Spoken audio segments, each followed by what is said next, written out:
পথাৰ কবি ৰাম গগৈৰ কবিতা পথাৰ। শাওনৰ মেঘমুক্ত নীলাকা সূৰ্যস্নাত ক্লেদময়ী হে বিশাল পথাৰ বিপুল সম্ভৱা।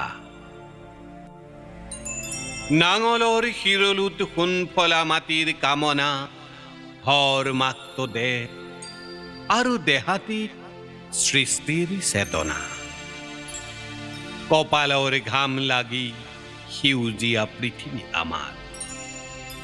তুমি প্ৰাণময় মোহময় জীৱন মালিকা। পথাৰ তোমাৰো স্বীকৃতি আছে। তুমি কোনোবা আদিতম মানুহৰ সংগ্ৰামৰ ইতিহাস আৰু সভ্যতাৰ স্তৰে স্তৰে একোটা নিৰ্ণয় সূত্ৰ।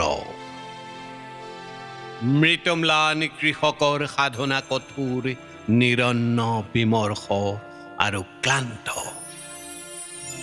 শ্ৰান্ত সন্ধিয়াত দুশ্চিন্তা দুখ হৈ পৰে।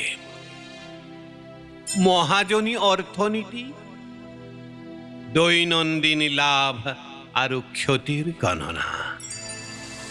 পাৰ ভাঙি পানী আহে। সোঁতৰে চেৱে চেৱে বাঢ়ে নাচে আৰু হাঁহে। ক্ৰূৰ স্পৰ্শ হে নীল উত্তাল তৰংগৰাজি বুকুৰ সেউজী সপোনটোকো কাঢ়ি লৈ যায়। বাধা নাই, অবাধে আহিল আৰু গৈ। তেতিয়া মই কান্দো সি আৰু পথাৰেও ইনাই বিনাই কান্দে। বিচিত্ৰ অভিব্যক্তি সন্মিলিত কৃষকৰ সমস্বৰ দৃঢ়কণ্ঠ বিননিত বিদ্ৰোহৰ জাগৰণ আহে। অদ্ভুদয় প্ৰভাতী চেতনা।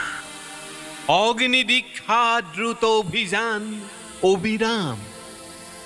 অধিকাৰ সংগ্ৰামৰ পথাৰত শ্ৰমজীৱী মানুহৰ তেজ ৰঙা ইতিহাস লিখা হয়।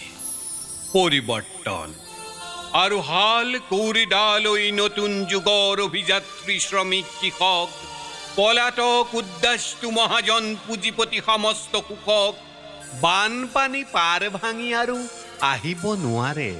সেউজীয়া প্ৰাণৰ পথাৰ সোণালী ৰূপালী হয়। বাকৰিত সোণগুটি লাগে নতুন আৰু নতুন। হে পথাৰ হে সৃষ্টি সম্ভৱা বিপুল পথাৰ, তোমাক নমস্কাৰ, তোমাক নমস্কাৰ, তোমাক নমস্কাৰ।